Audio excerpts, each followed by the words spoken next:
I'm Peter Stoicheff, President of the University of Saskatchewan. 92 years ago, Walter Murray, the very first president of the university, unveiled the memorial gates on campus, built and dedicated in honor of the 69 students, staff, and faculty from the university who were killed while serving in the First World War.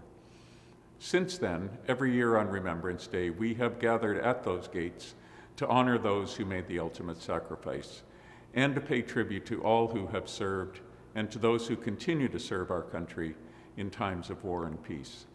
While the global pandemic keeps us from gathering for a public memorial service this year, we are remembering and honoring their service and sacrifice and laying wreaths at the memorial gates again this year, as we have every year since it was completed back in 1928.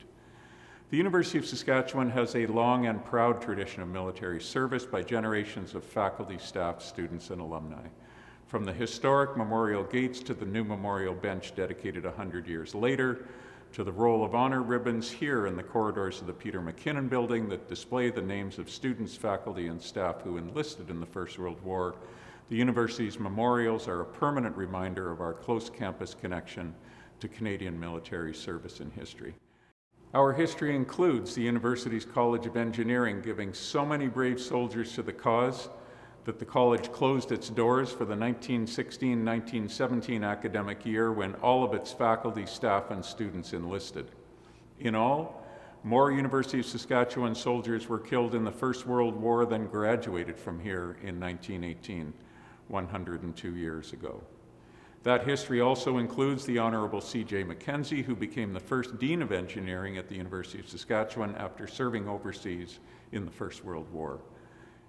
In 1916, he volunteered to join the war effort, leaving behind a comfortable career as a professor to serve on the Western Front.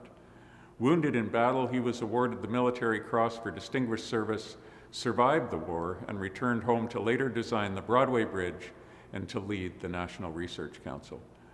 Our history also includes Sir Reginald Bateman, the university's first English professor, who served 3 separate tours of duty on the front in the Great War. Remarkably, Professor Bateman requested a reduction in rank from major to lieutenant in order to return to the trenches for a fateful 3rd time. Tragically, he fell in September of 1918, just 2 months before the end of the war. While 345 students, staff, and faculty from the University of Saskatchewan fought in the First World War, nearly 2,500 served in the Second World War.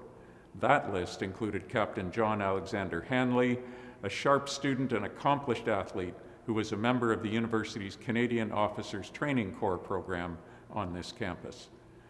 After first earning his bachelor's degree at the University of Saskatchewan in 1940, Hanley left law school to volunteer to serve overseas, rising to the rank of captain. Tragically, he was killed in action in the Italian campaign in 1944, one of 202 members of the campus community who never came home. The Honorable Stephen Worobets, a former University of Saskatchewan student and longtime lecturer in the College of Medicine, also proudly served his country overseas in Italy, earning the Military Cross for gallantry and distinguished service in action. Dr. Worobets survived the war, became a surgeon in Saskatoon, and later served as the province's 13th Lieutenant Governor from 1970 to 1976. He was made an Officer of the Order of Canada in 1993. In recognition of his service to the community, the university awarded Dr. Worobets an honorary Doctor of Laws degree in 1984.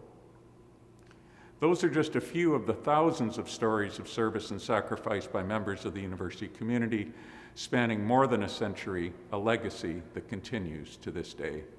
On behalf of our senior leadership team, our faculty and staff, our students and alumni, we honor all those who have proudly served and sacrificed for our country and beyond.